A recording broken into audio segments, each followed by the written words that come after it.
সোমবার থেকে 35তম জলপাইগুড়ি জেলা বইমেলা শুরু হলো। মালবাজার শহরের মাল আদর্শ বিদ্যা মন্দির প্রাঙ্গণে এই মেলার আয়োজন করা হয়। মাল পুরসভার তত্ত্বাবধানে জেলা গ্রন্থাগার বিভাগের পক্ষ থেকে এই বইমেলার আয়োজন করা হয়। মেলায় 74টি বইয়ের স্টল রয়েছে, এছাড়াও বিভিন্ন রকমের খাবার দোকানের স্টল রয়েছে। এই মেলায় সম্পূর্ণ বিনামূল্যে প্রবেশ করতে পারবেন সাধারণ মানুষ। অনুষ্ঠানে অন্যান্যদের মধ্যে উপস্থিত ছিলেন আদিবাসী উন্নয়ন অনগ্রসর শ্রেণী কল্যাণ দপ্তরের মন্ত্রী বুলুচিক বরাইক, জেলা শাসক শ্যামা পারভিন, জেলা পুলিশ সুপার খান্ডবাহালি উমেশ গণপত, রাজগঞ্জের বিধায়ক খগেশ্বর রায়, মাল পুরসভার চেয়ারম্যান স্বপন সাহা সহ অন্যান্য বিশিষ্টজনেরা। মেলা চলবে আগামী 24শে ডিসেম্বর। বইমেলা উপলক্ষে প্রতিদিন কলকাতা এবং স্থানীয় আমন্ত্রিত শিল্পীদের সঙ্গীত অনুষ্ঠান।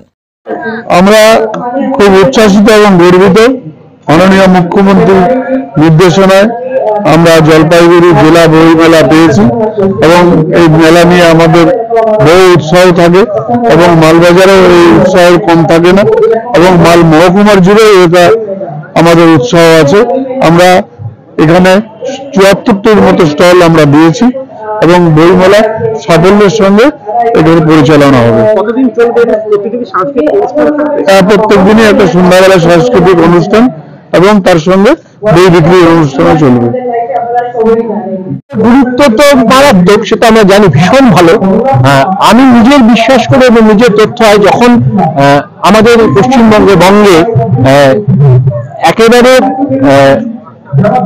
400-র কাছাকাছি বইমেলা হতে পারে, নিশ্চয়ই মানুষ চান, পাঠকরা চান বলেই কিন্তু বইমেলা করা সম্ভব হয়।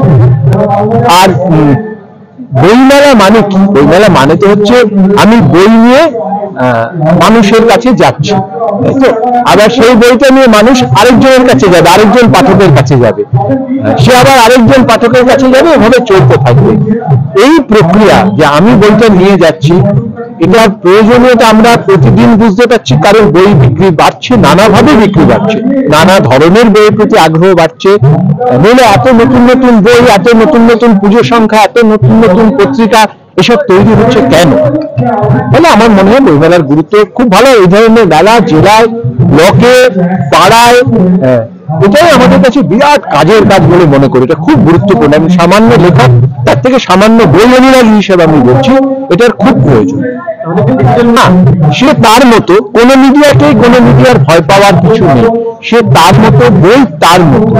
এক জিনিসকে ভয় পাওয়ার আছে, যদি আমরা ছোটদের না পড়ার উৎসাহ দিতে পারি, মানে আমরা যদি ছোটদের বড় হয়ে সে আমরা পরের প্রজন্মকে যদি না বলতে পারি সিলেবাসের বাইরে বই পড়ো, উপার্জন, কেরিয়ার এসব তো থাকবে, তার সত্ত্বেও তুমি আর অনেক কিছু বইয়ে, গল্প, উপন্যাসে তুমি মানবিকতা শিখতে পারবে।